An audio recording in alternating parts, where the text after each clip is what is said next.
My video will help you to remove the ransomware called LostInfo.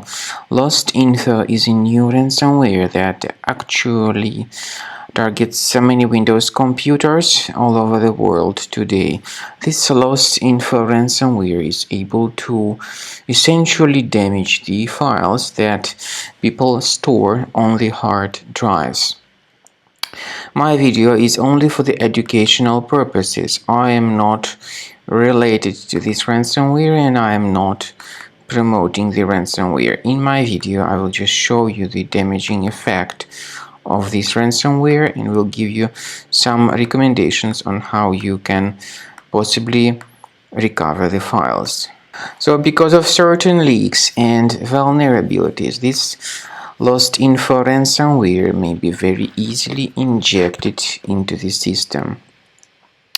The ransomware then reveals this ransom note titled as readme.txt. The ransom note indicates that the ransom supposedly needs to be paid for file restoration. Nevertheless, paying the ransom is not a good idea. Don't waste your money and don't pay the ransom. I recommend you to remove this ransomware with the help of reliable antivirus such as Combo Cleaner.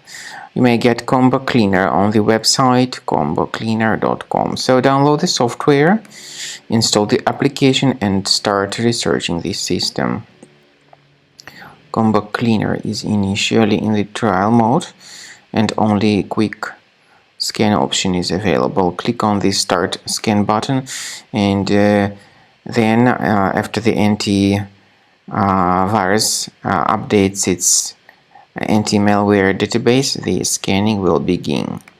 At the end of this scanning, you will see the full summary of all the threats which were revealed during this scan.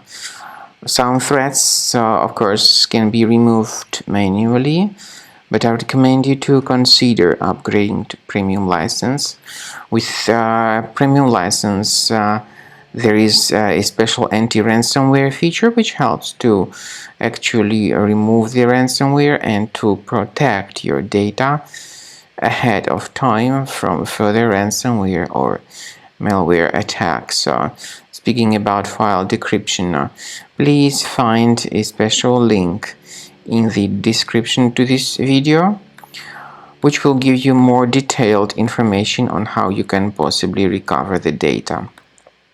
Combo Cleaner doesn't decrypt files, but it helps to remove the ransomware and to protect your files ahead of time.